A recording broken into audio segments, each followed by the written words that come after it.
하나님 아버지 감사합니다. 오늘도 새날을 저희들에게 허락하시고 주님께서 동행하시고 주님께서 붙드셔서 주님께서 선한 길로 인도하시는 하루를 지낼 수 있도록 하려고 주님께서 저희를 불러주실 때 순종함으로 주 앞에 나오게 하심을 감사합니다. 순종하는 자에게 주님께서 적절한 말씀의 은혜를 부어주셔서 좌로나 우로나 흔들리지 않고 오직 주님의 인도 따라 가게 하려고 불러주신 줄 믿사오니 주님 이 시간에도 예비한 은혜를 풍성하게 부어주셔서 저희들 어떤 환경 속도 흔들리지 아니하고 주님께서 이끄시는 믿음의 삶을 살아가도록 축복하여 주옵소서. 감사드리오며 우리 주 예수님의 이름으로 기도드리옵나이다. 아멘. 자, 하나님의 말씀은 역대하 26장입니다. 역대하 26장 1절부터 23절까지 말씀 구약성경 690페이지에 있습니다. 유다 온 백성이 나이가 16세 된 우시야를 세워 그의 아버지 아마샤를 대신하여 왕으로 삼으니 아마샤 왕이 그의 열조들의 묘실에 누운 후에 우시야가 엘롯을 건축하여 유다에 돌렸더라. 우시야가 왕위에 오를 때에 나이가 16세라 예루살렘에서 52년간 다스리니라. 그의 어머니의 이름은 여골리아요 예루살렘 사람이더라. 우시야가 그의 아버지 아마샤의 모든 행위대로 여호와 보시기에 정직하게 행하며 하나님의 묵시를 밝히 하는 스가랴가 사는 날에 하나님을 찾았고 그가 여호와를 찾을 동안에는 하나님이 형통하게 하셨더라. 우시야가 나가서 블레셋 사람들과 싸우고 가드 성벽과 야분의 성벽과 아스돗 성벽을 헐고 아스돗 땅과 블레셋 사람들 가운데에 성읍들을 건축하며 하나님이 그를 도우사 블레셋 사람들과 구르바알에 거주하는 아라비아 사람들과 마온 사람들을 치게 하신지라. 암몬 사람들이 우시야에게 조공을 바치매 우시야가 매우 강성하여 이름이 애굽 변방까지 퍼졌더라. 우시야가 예루살렘에서 성 모퉁이 문과 골짜기 문과 성구 위에 망대를 세워 견고하게 하고 또 광야에 망대를 세우고 물 웅덩이를 많이 파고 고원과 평지에 가축을 많이 길렀으며 또 여러 산과 좋은 밭에 농부와 포도원을 다스리는 자들을 두었으니 농사를 좋아함이었더라. 우시야에게 또 싸우는 군사가 있으니 서기관 여이엘과 병영장 마아세야가 직접 조사한 수요대로 왕의 지휘관 하나냐의 휘하에 속하여 때를 지어 나가서 싸우는 자라.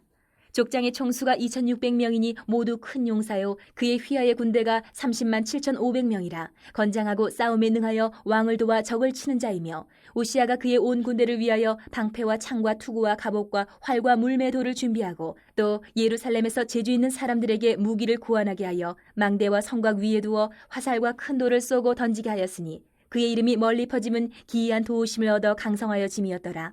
그가 강성하여 짐에 그의 마음이 교만하여 악을 행하여 그의 하나님 여호와께 범죄하되 곧 여호와의 성전에 들어가서 향단에 분향하려 한지라.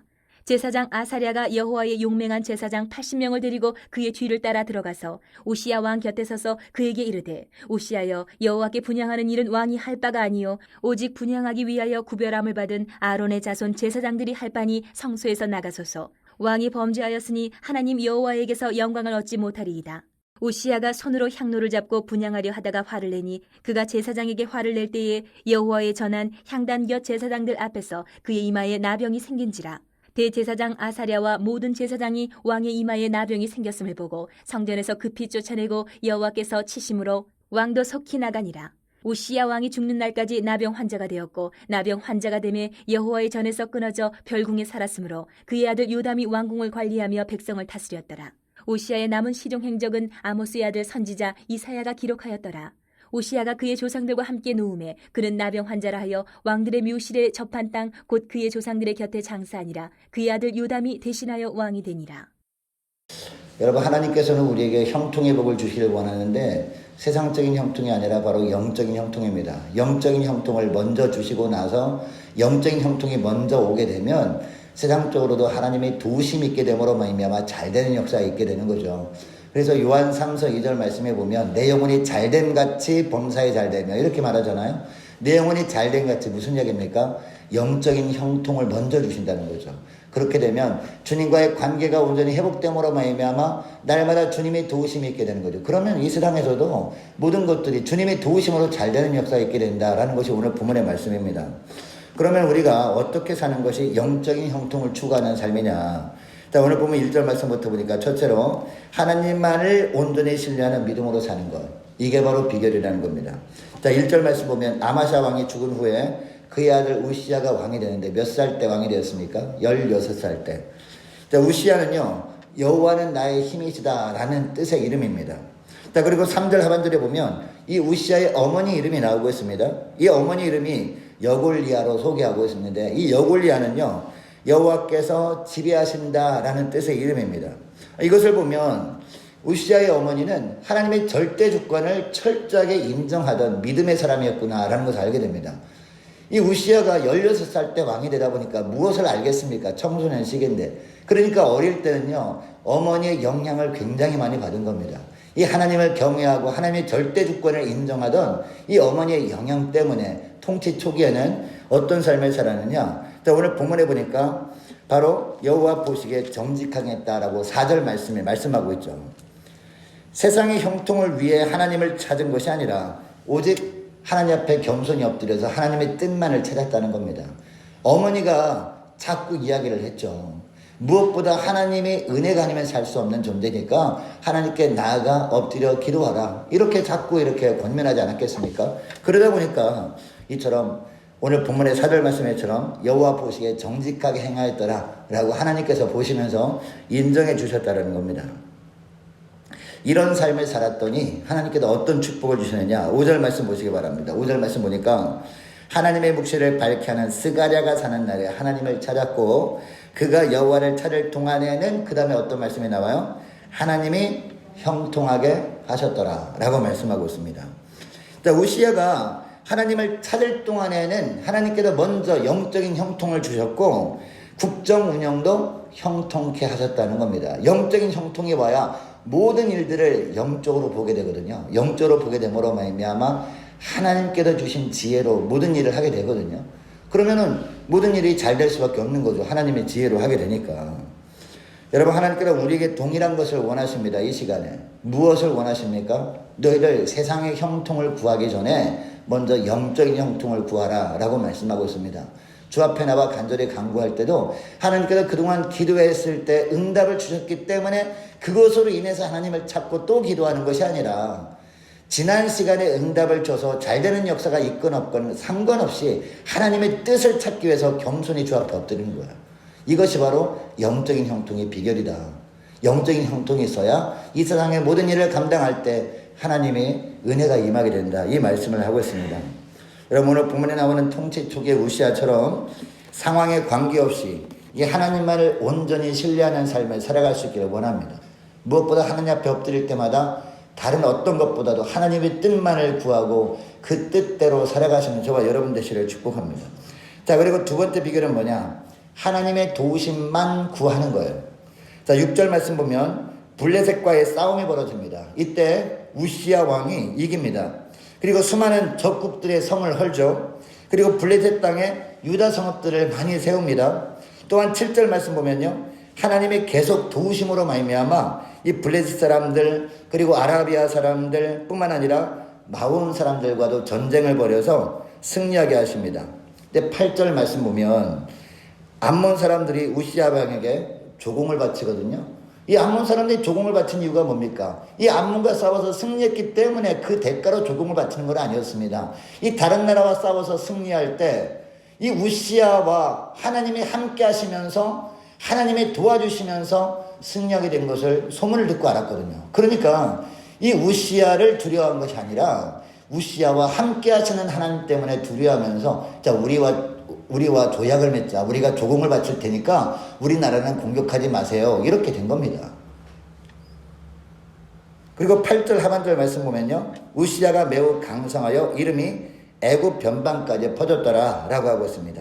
또 9절 말씀 보면 예루살렘의 성 모퉁이 그리고 문, 골짜기 문, 성 구비에 망대를 세워서 견고하게 하죠.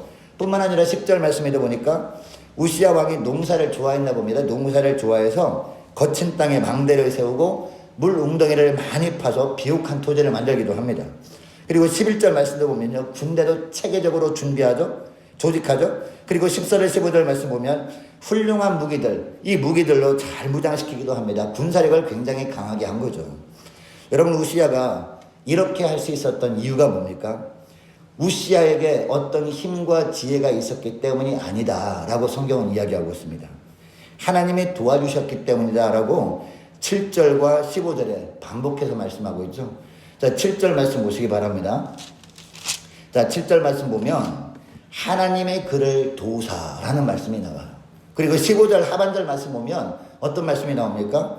기이한 도우심을 얻어 강성하여졌더라 라고 합니다. 하나님께서 기이한 도우심을 베풀어 주심으로 말미암아 강성하게 된 거지, 우시야에게 어떤 세상적인 힘이 있고 어떤 세상적인 지혜가 있어서 강성하게 된 것이 아니다라고 분명히 이야기하고 있습니다. 하나님의 도우심으로 말미암아 이 모든 엄청난 일들을 할 수 있었다라고 분명히 이야기하고 있습니다. 여러분, 오늘도 마찬가지입니다. 하나님은 어제와 오늘과 영원토록 동일하십니다. 그 하나님의 능력도 동일하시거든요. 오늘도 하나님이 도우시면 그 어떤 것도 가능합니다. 불가능한 것이 없어요. 하나님이 도우셔야 가능하다라는 것을 오늘 본문을 통해서 보여주고 있어요. 우리 자신의 힘과 지혜로 경고케 되는 것이 절대 아니다라고 말씀하고 있습니다. 하나님의 능력과 도우심으로 우리의 삶이 비로소 견고해질 수 있다라고 말씀하고 있어요. 반면에 이 죄악으로 말미암아 하나님께서 우리를 외면하시면 어떤 결과가 있게 됩니까? 결국 실패하는 인생을 살 수밖에 없다라고 말씀하고 있습니다. 그러면 모든 형통함과 능력과 승리의 비결은 하나님이 도와주실 때 주어지는 것임을 겸손하게 인정하고 오직 하나님의 도우심만을 간절히 소망하며 지내시는 저와 여러분 되시기를 축복합니다. 자, 그리고 세 번째는요, 16절 말씀을 더 보니까 하나님께 교만함을 철저하게 버려야 된다는 겁니다. 교만함을 철저하게 버리고 철저하게 말씀에 청종해야 된다. 이것이 비결이라는 겁니다. 영적인 형통의 비결. 자, 16절 말씀을 보면요, 그가 강성하여짐에 라는 말씀으로 시작합니다. 자, 우시야가 강성해진 것은 다 하나님이 도와주신 결과 아니었습니까? 그렇다면 우시야가 마지막까지 겸손하게 하나님만 의지해야 되는데 바로 이어지는 구절 보시기 바랍니다. 바로 이어지는 구절 16절 말씀 보면 그의 마음이 어떻게 했다고요? 교만하여 뭘 행했어요? 악을 행하여 그의 하나님 여호와께 범죄하되 라고 말씀하고 있어요. 어떤 범죄를 저질렀는지 16절 하반절 말씀 보면 여호와의 전에 들어가서 누구만 할 수 있는, 제사장만 할 수 있는 1인 향단의 분향을 하려고 한 겁니다. 자, 17절 말씀 보면 이에 대제사장 이 아사랴가 어떻게 합니까? 용맹한 제사장 80명을 데리고 들어가서 왕을 가로막습니다. 왜냐하면 하나님께서 맡기신 일이 있거든요. 왕에게는 하나님이 왕에게 맡긴 일이 있고 제사장에게는 제사장에게 맡긴 일이 따로 있단 말이에요. 그것을 망각하고 자기 범위를 넘어서 그것을 나도 해보고 싶다 해서 하는 것은 주님이 원하지 않는 것, 교만함이다라는 거죠. 이것을 제사장들이 알고 있었던 거예요. 그 교만함의 결국은 완전히 인생을 망칠 거라는 것을 제사장들은 다 안 겁니다. 그래서 대제사장뿐만 아니라 제사장들이 가서 말린 겁니다. 죄악을 범하지 말라고 이제 말린 거예요. 이게 바로 오늘 본문의 말씀입니다. 여러분, 이렇게 말리면 우시아가 그때라도 깨달았으면 얼마나 좋았을까요? 아, 내가 실수했구나 라고 하면서 그때라도 정신을 차리고 깨닫고 돌이켰으면 참 좋았을 뻔했는데, 그런데 19절 중반절 말씀 보면 오히려 우시아 왕이 어떻게 합니까? 제사장들에게 화를 벌컥 내요. 예. 자기가 교만에 빠지니까 자기가 그 나라의 최고 권위자인 줄 안 거예요. 여러분, 그 나라 백성들에게는 최고 권위자 맞습니다. 그러나 영적으로 보면 하나님이 계시잖아요. 이 하나님 밑에서 자기가 왕의 역할만 감당하는 것인데 그것을 잘 모르고 교만에 빠지니까 왕 밑에 제사장들이 있는 줄 안 거예요. 물론 제사장들과 대제사장도요, 인간적으로 보면은 이스라엘 백성들 중에 하나죠. 그러나 영적으로 보면 하나님의 제사장들 아닙니까? 따로 역할을 맡겨주셨는데 그것을 모르고 벌컥 화를 낸 이유가 뭡니까? 자기가 왕인데 왜 감히 왕이 하는 일을 못하게 하느냐, 그런 겁니다. 하나님을 의식하지 못한 거죠. 여러분, 우시아가 교만에 빠져서 죄악의 삼킴을 받다 보니까 어떻게 된 거예요? 분별력을 완전히 잃어버린 거죠. 여러분, 당시에 성전에서 제사장이 하는 말은요, 하나님께서 친히 하시는 말씀이었거든요. 그러니까 제사장이 말씀을 전할 때 그 말씀을 전하는 제사장에게 벌컥 화를 냈다는 것은 누구한테 화를 낸 거예요? 그 말씀을 주시는 하나님께 화를 낸 거거든요. 그 하나님께서 가만두고 보실 수 없는 거죠. 결국 어떻게 됩니까? 19절 말씀 보면 우시아가 제사장에게 화를 낼 때에 하나님께서 그 이마에 나병이 발병하게 하셨다라고 하고 있습니다. 문둥병이 발병하게 한 겁니다. 여러분, 이 율법에 보면 문둥병자들은 어떤 자입니까? 하나님 앞에서 부정한 자죠. 하나님 앞에 부정한 자이기 때문에 이 성전을 드나들 수도 없었거든요. 그리고 별궁에 가서 구해야 됐어요. 결국 우시아가 이 나병 환자, 즉 하나님 보시기에 부정한 자가 되어버리죠. 그래서 여호와의 전에 출입을 못하는 것은 물론 자기 왕궁에도 거하지 못한 거예요. 자기 왕궁에도 거하지 못하고 별궁에서 살아야만 했습니다. 뿐만 아니라 죽어서도요, 열왕의 묘실에도 장사되지 못하는 추락한 인생을 살게 되고 맙니다. 여러분, 통치 초기에 하나님 앞에서 그렇게 정직했던 우시아였습니다. 그런데 왜 이렇게 되어버렸을까요? 하나님의 도우심으로 모든 것이 되었다는 것을 잊어버린 겁니다. 잊어버리고 성공에만 집착하다 보니까, 성공에만 도취되다 보니까 그만 교만에 빠져버린 거죠. 그래서 하나님보다 그냥 더 높아지려고 한 거죠. 여러분, 하나님의 도우시는 은혜를 잊어버리면 어떻게 되는지 오늘 본문은 정확하게 우리에게 보여주고 있습니다. 여러분, 선들로 생각할 때 넘어질까 조심하라 라는 말씀 우리가 다 아시잖아요. 살다 보면 강해지거나 형통하다고 여겨질 때 더 큰 위기가 찾아올 수 있음을 기억하고 하나님의 도우심과 은혜를 절대 잊지 아니하시는 저와 여러분 되시기를 축복합니다. 이 하나님의 은혜와 이 사랑을 경험하면 할수록 더욱더 하나님 앞에 겸손히 엎드려서 주님의 말씀에만 청종하며 살아가시는 저와 여러분 되시기를 축복합니다. 또 오늘 말씀을 기억하면서 함께 기도하기를 원하는 것은요, 하나님, 오늘도 세상 사람들이 원하는 세상의 형통이 아니라 영적인 형통을 우리가 간구합니다. 주님, 영적인 형통을 허락해달라고 간절히 기도했으면 좋겠습니다. 하나님, 우리가 이 땅에 살아가는 것은 세상의 도움으로 살아가는 것이 아니라 하나님의 도우심만 필요합니다. 하나님의 도우심만 구합니다.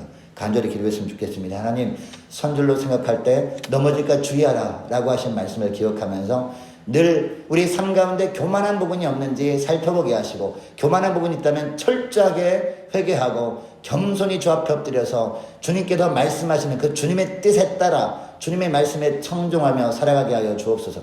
간절히 기도했으면 좋겠습니다.